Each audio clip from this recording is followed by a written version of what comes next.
どうもベルです。今回は Doomsday のヒーロー詳細解説ということで、ジュリアについてやっていこうかなと思います。第3世代ヒーロー初の詳細解説になるわけなんですけども、ジュリアは高い火力の単体攻撃のレイジスキルを連発できることに加えて、耐久力もかなりあるので、非常にバランスがいいヒーローですね。あとは、一つのスキルでも、複数のスキルが、組み合わさっているかのようなものがあるので、実質的に他のヒーローより、スキル数が多いことにもつながっていくので、総合力という面で見たときに、非常に優秀です。また、覚醒させることで、レイジスキル発動時に沈黙効果を相手に与えることができますので、チュンと組み合わせることで、相手のレイジスキルの発動回数を減らしていくこともできるようになりますので、そこも彼女の優秀な点なのかなと思います。以前投稿したヒーローのティアリストの方では、最強ヒーローの証である、S ランクという評価をさせていただいたヒーローで、非常に活躍を見込んでいくことができますので、ぜひ今回の動画が参考になれば嬉しいなと思います。では、早速やっていきたいなと思うんですけども、まずはスキルから見ていきましょう。まずはレイジスキル。驚きのマジックというスキルなんですけども、こちらは覚醒することで大幅に強化されるスキルです。単にダメージが上がるというわけではなくて、大幅に変化していくので、分けてお伝えしていきたいんですけども、まずは覚醒前の状態。こちらではダメージ係数が12500の単体ダメージに加えて、レイジを100回復させることができます。単体とはいえど、12500のダメージっていうのは、十分な数値ですし、何よりも、レイジを回復できるっていうことが、めちゃめちゃでかいんですよね。本来だったら、このレイジ回復だけで一つスキル枠が埋まっちゃうくらいの性能なので、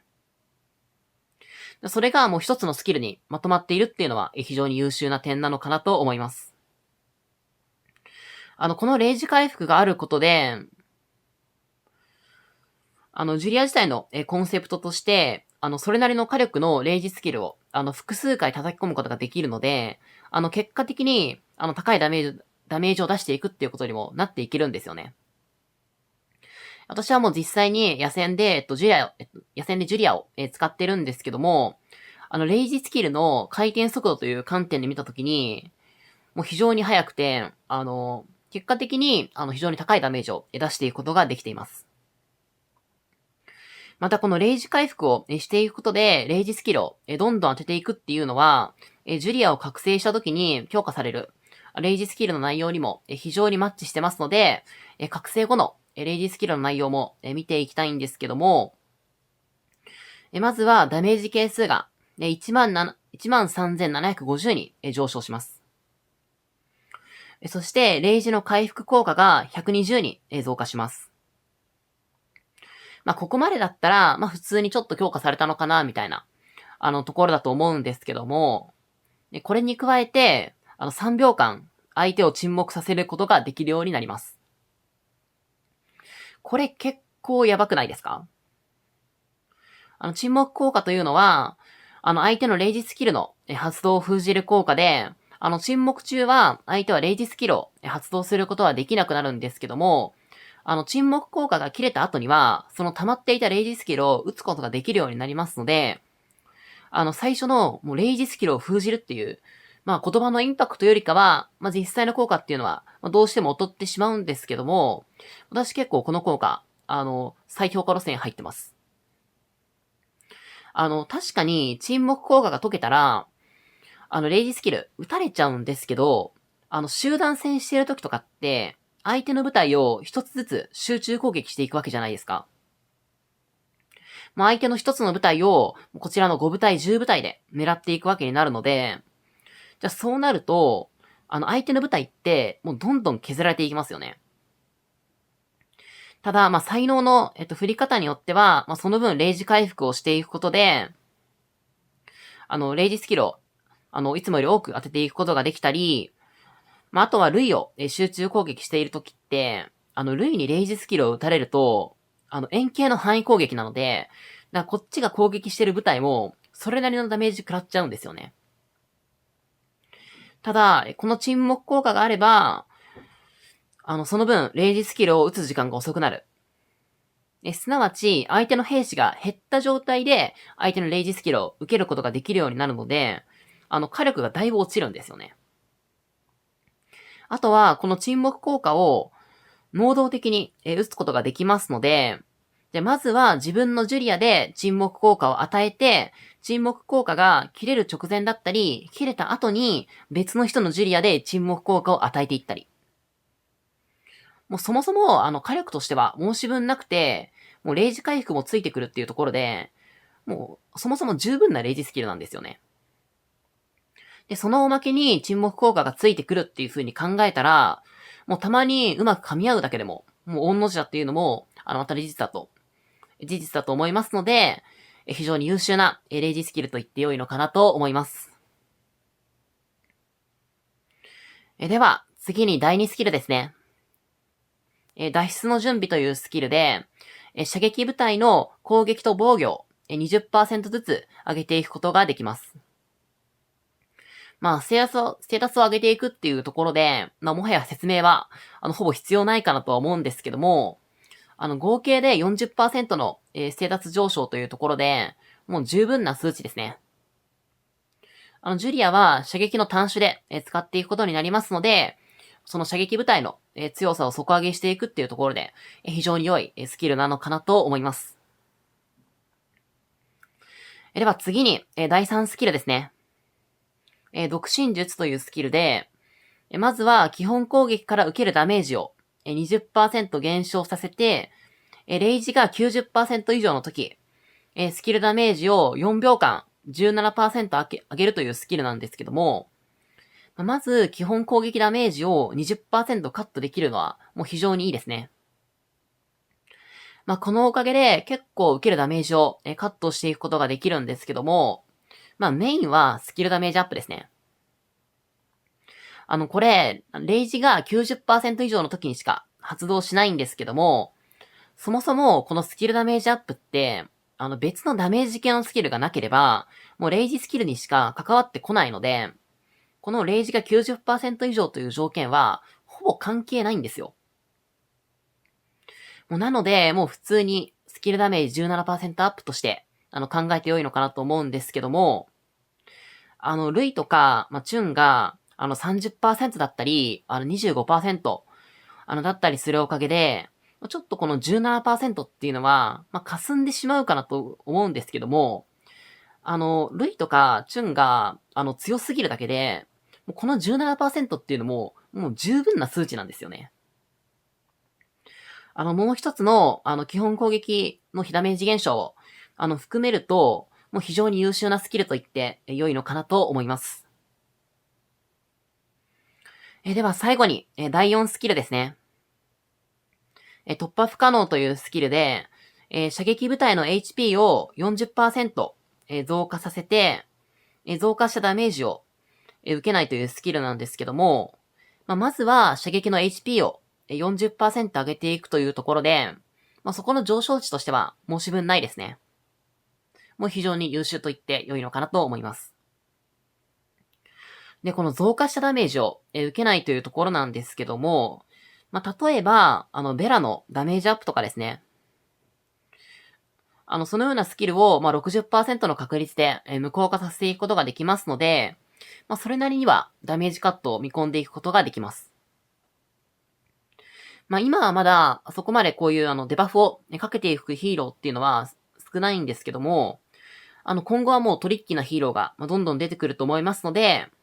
さらにこのスキルが活躍し、さらにこのスキルの活躍を見込んでいくことができるんじゃないかなと思います。ただ、この効果を抜いたとしても 40% の HP アップがあるので、もう十分なスキルなんじゃないかなと思います。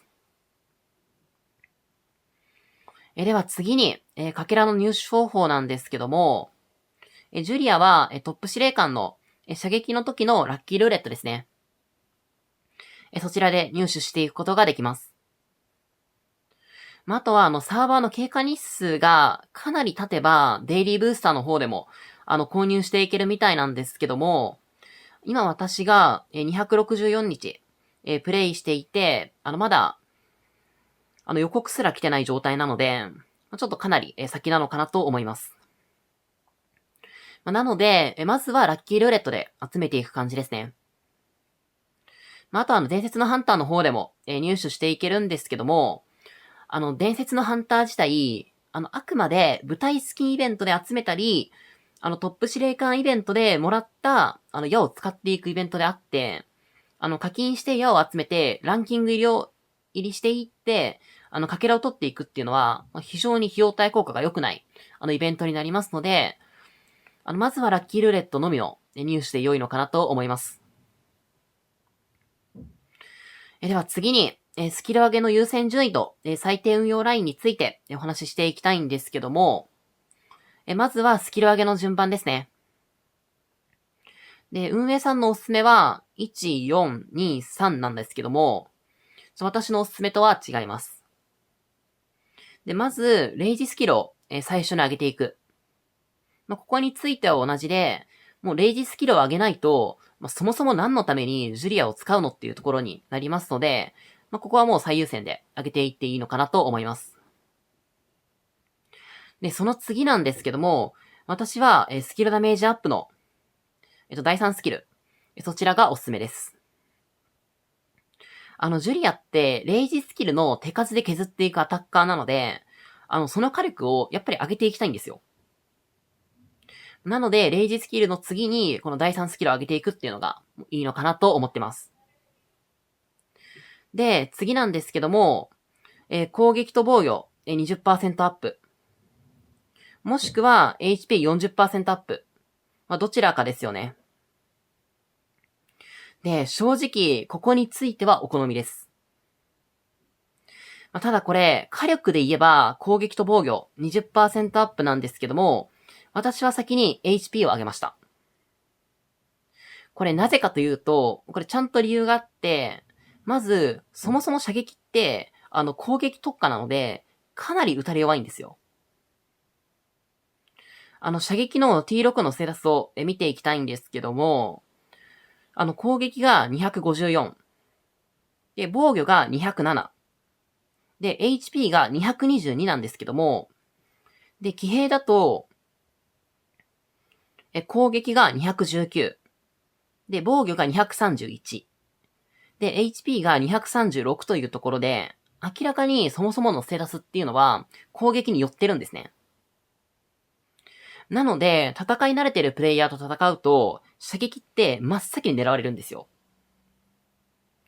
で、そうなると、耐久面も結構優先してあげていきたいんですよね。なので、ここはあえて私は HP を先に上げてます。あとは、防御って、並走で結構上げていくことができるんですけども、HP っていうのはなかなか並走では上げていくことはできないので、で、そうすると、HP がどうしても凹んでしまうので、そこをカバーしていくためにも、HP を先に上げていくっていうのは、個人的に良いのかなと思ってます。ただ、上がる幅の合計値として見たときに、ここについてはどちらも変わらないので、打たれ弱くても、もう火力を先に、とにかく上げていきたいという場合については、攻撃と防御、そちら 20% ですね。そちらを上げていただくのがいいのかなと思います。では次に、最低運用ラインですね。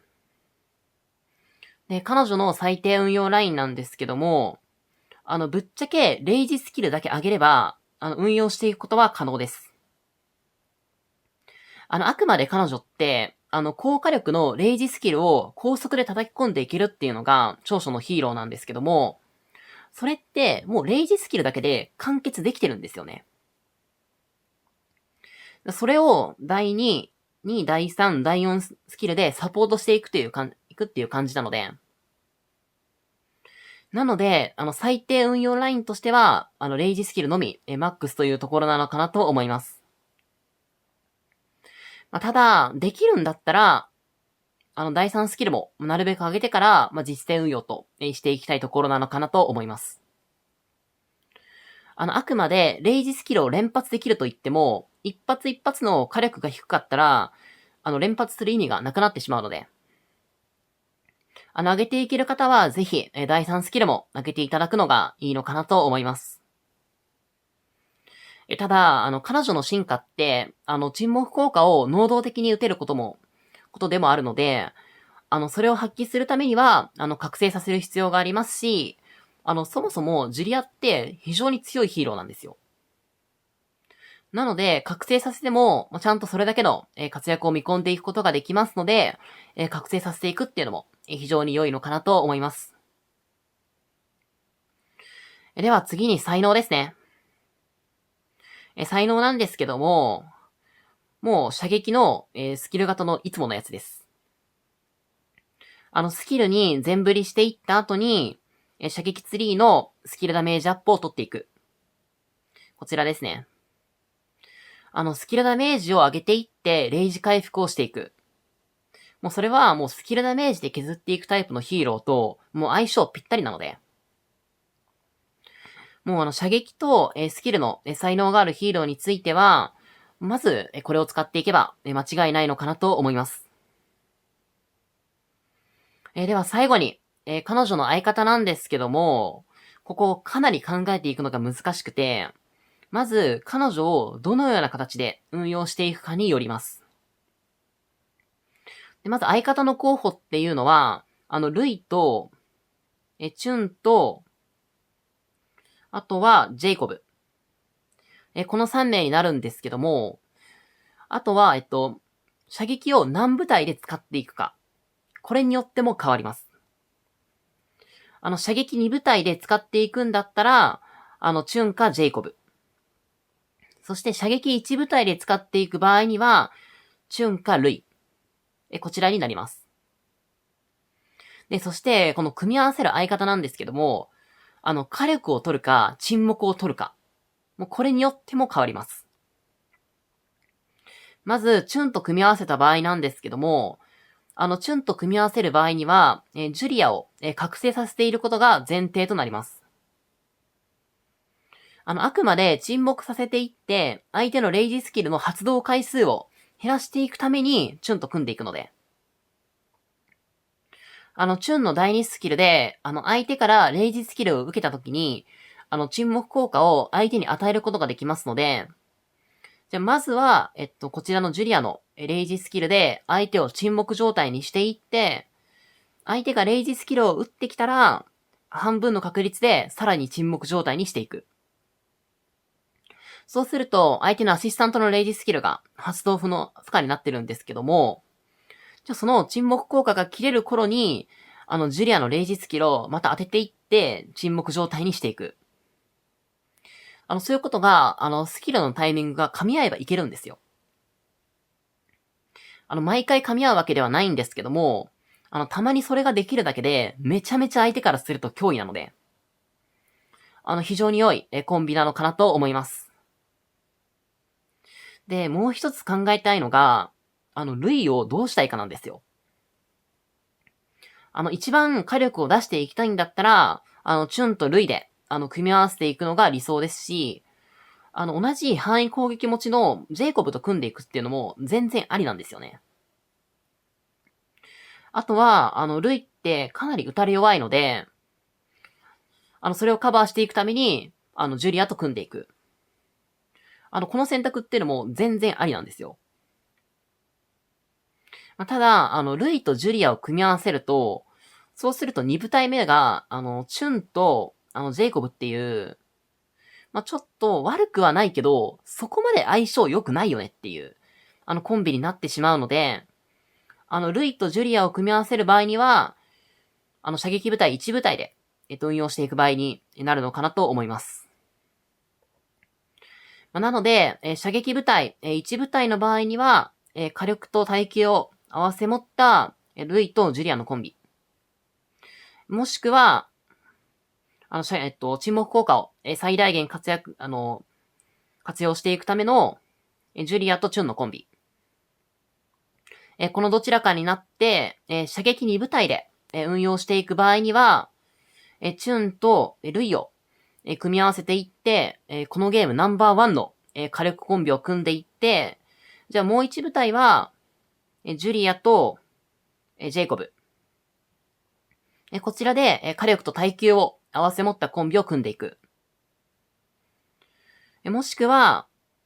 チュンと、すいません、ジュリアとチュンですね。こちらで組んでいって、沈黙効果を最大限活用していきつつ、ルイと、ジェイコブ。この二人で組んで、範囲火力コンビで、相手にダメージを一気に与えていく。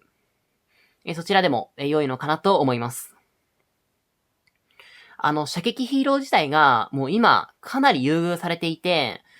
優秀なヒーローばかりなので、もう非常にね、悩みどころなんですけども、正しい組み合わせで、使っていくことで、各ヒーローの進化を発揮していくことができますので、ぜひ参考になれば嬉しいなと思います。はい。ではこちらで、ジュリアについての解説は、以上になるんですけども、ジュリアは、サンダーのような、なんか耐久力が圧倒的にナンバーワンだから、このゲームのヒーローをランク付けしたときに、S ランクだったり。チュンのような、もう火力が圧倒的にナンバーワンだから、S ランクだか、というわけではなくて、総合力で、S ランクになったヒーローで、もう全体的に優秀。そして弱点がないヒーローです。沈黙効果も集団戦の時、複数のプレイヤーが味方で持っていると、相手のスキル回数、スキルの発動回数を、減らしていくことにもつながりますので、今後とも活躍を見込んでいくことができて、育成して損はないヒーローなのかなと思います。今回の動画で、年内のドゥームゼイの動画は以上になるんですけども、今年から始めた YouTube、見ていただけている皆さんのおかげで、なんとか続けることができました。本当にありがとうございます。来年も私自身、このゲーム、全力でやっていきますし、動画もバンバン作っていこうと思ってますので、ぜひ来年もご視聴いただけると嬉しいなと思います。新年一発目は、野戦部隊5部隊のヒーローの組み合わせですね。結局どうすればいいか悩んでいる方もいらっしゃると思いますので、そちらについてやっていこうと思ってますので、ぜひそちらもご視聴いただけると嬉しいなと思います。またはちょっと新年というところで、このゲームのような、ストラテジーではない普通のゲーム。攻略要素、微塵もないんですけど、個人的には、結構面白い感じに、仕上がったので、ぜひそちらも、単発企画みたいな感じで、挑戦していければなと思ってますので、ぜひそちらもご視聴いただけると嬉しいなと思います。はい。では、余談はこれくらいにしておきまして、最後までご視聴いただきありがとうございました。チャンネル登録していただけるとめちゃめちゃ嬉しいので、ぜひよろしくお願いいたしますというところで、バイバーイ。良いお年を。